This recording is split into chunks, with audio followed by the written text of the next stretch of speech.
Welcome to Local SEO in 10. This is your go-to podcast for answers about how you can grow your local business online, easily and quickly. Brought to you by local SEO experts, Magnified Media in Walnut Creek, California. In each 10-minute episode, our digital marketing expert, Adam Duran, answers your questions on how you can get more leads for your business fast. Remember, if you're not taking care of this part of your business right now, you can bet your competitors are. And now, here's our host with the questions, Jamie Duran, and our expert with the answers, Adam Duran. Hello, Adam. Hey, Jamie. How is your week going this week? It's full. Oh my gosh. Getting ready for Thanksgiving. Apparently. What? Yeah, it's like the dinner bell. I mean, bam. Running. Bing, bing, bing, bing, bing. Yes. Is that because you're going on vacation? I'm not. Yes, I'm going on vacation. And you're allowed to have a vacation. It's hard. This is hard work every week to get beaten down by all these customers every week. So you deserve it, Adam. You deserve it.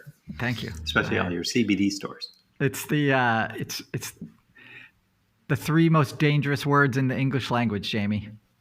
I deserve it. I deserve it. Yeah, very you dangerous. do deserve it.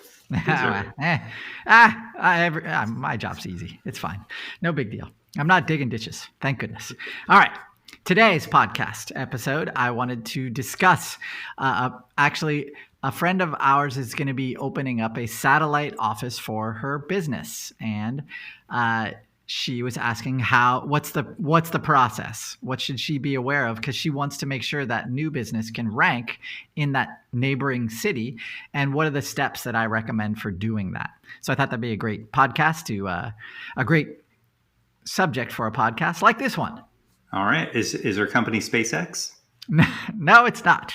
So what other satellite companies are there? Not that kind of satellite. It just means another office in another location that's neighboring or nearby. All Okay? right.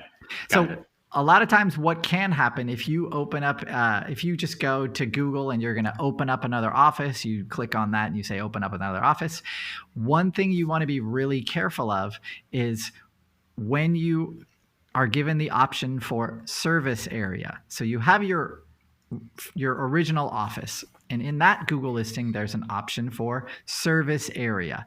Now, you want to make sure that the new location and the current location have distinct service areas. They don't overlap at all. So if you have a county, for example, and they're both locations are within the same county, you can't do that. Google, it'll confuse that algorithm. I know it shouldn't, but it will. So put the city name and make sure that they're in two distinct cities. Okay. Now I know what you're going to ask.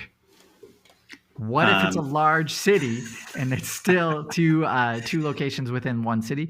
That's fine. Apparently the algorithm can figure that out. But if they're in two distinct cities, you want to make sure that service area just doesn't overlap. Okay. Okay. Yep. It's when you explain it, it's a no-brainer. But when you're setting this up, you're like, hey, my business, people come from miles around. They drive, an hour to get here. That's great. That's wonderful. Now, if you put another location in between you and that person, the thinking is the closer location would serve that client more than the further location. So make sure that they are distinct in their service areas. Okay?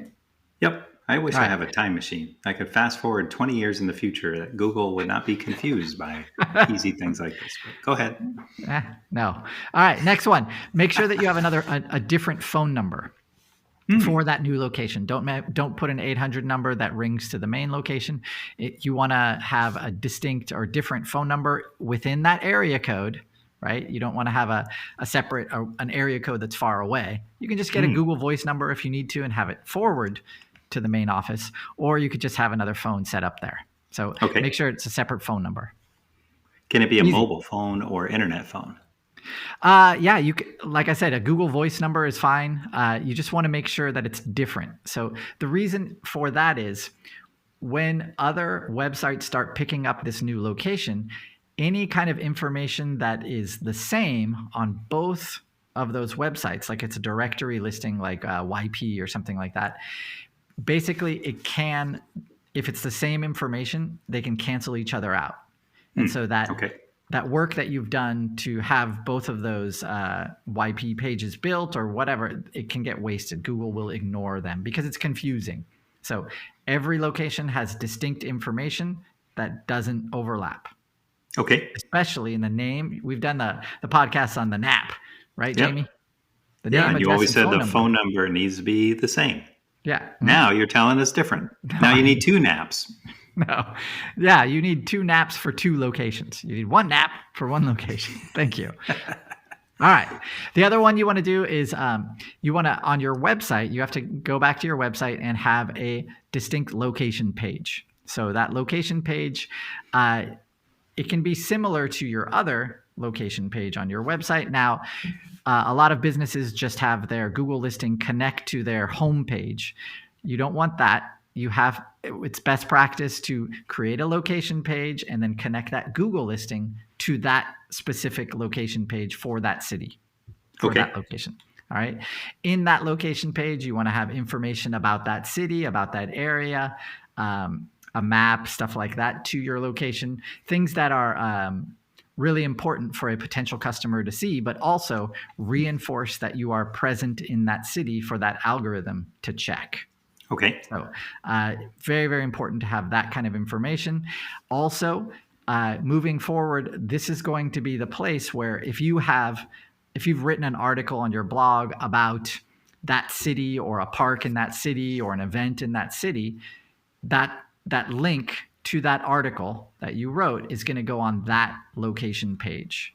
So that way it, once again, reinforces that you're in that city and that you are relevant to that city. So that geographic relevance is really important. And that location page, which is connected to your Google listing directly, right? It all reinforces that you are a relevant business in that specific city.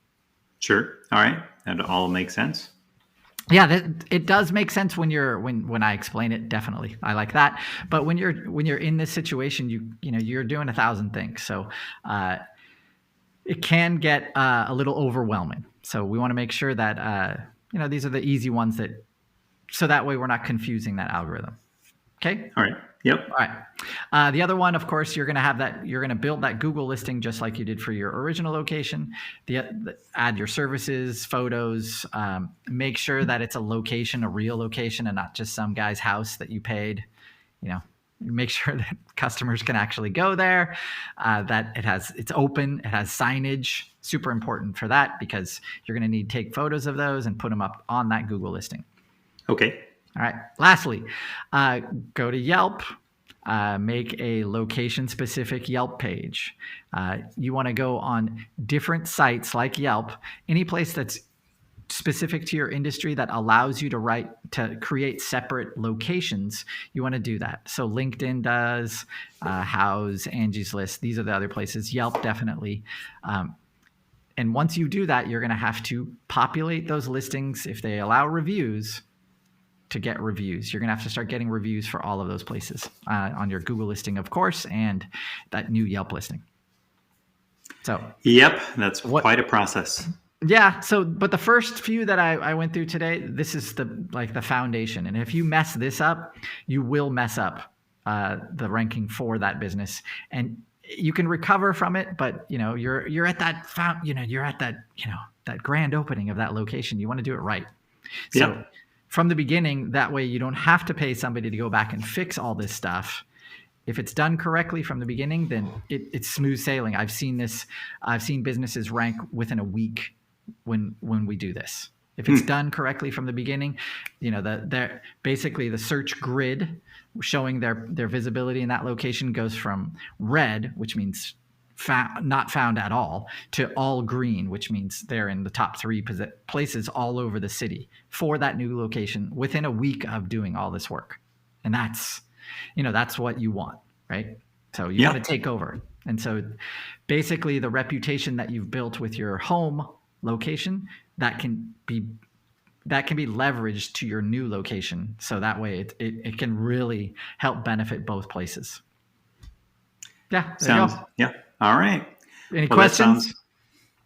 I mean, like I said already, I think it's all sounds pretty basic. And one day Google will be able to, instead of you adapting your business to Google, Google will adapt to your business, because not every business is a cookie cutter, and not every business is brick and mortar and all of that stuff. So yep, one day, one magical day, no. Google will figure it out. Well, I'm just the messenger, Jamie.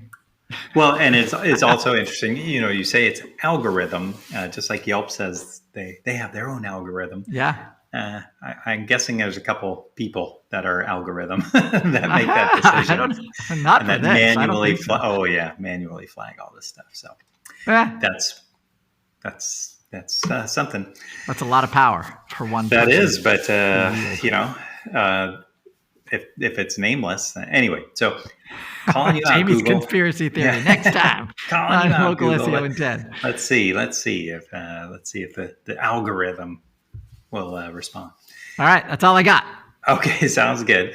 Great. If you enjoyed this podcast and you are a business owner that is listening to this podcast, chances are you do know another business owner that would benefit from this podcast and this subscribing to this podcast. So make sure to send out and share this in the upper right corner. There's a little share button wherever you're listening to this, and turn on some other business owners, because the more Adam can share what's in his head to the business owners, the better results they will get from their online business, especially if they are a local business that is looking to attract more customers or at least improve their online reputation. So if there's a question about a previous podcast or a previous episode, you can go to our website, magnifiedmedia.net, click on the podcast button, and then search for that topic. And if there is not a podcast that's there, feel free to message us on Facebook or LinkedIn at Local SEO in 10,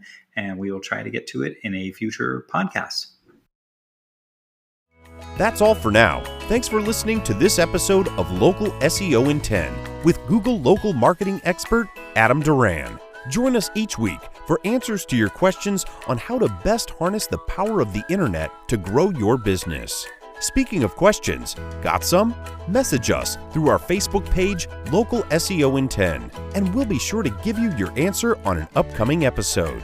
This episode of Local SEO in 10 is brought to you by Magnified Media, the leading online marketing agency in Northern California, who invite you to grow your business by magnifying your online visibility and credibility. Visit them on the web at www.magnifiedmedia.com.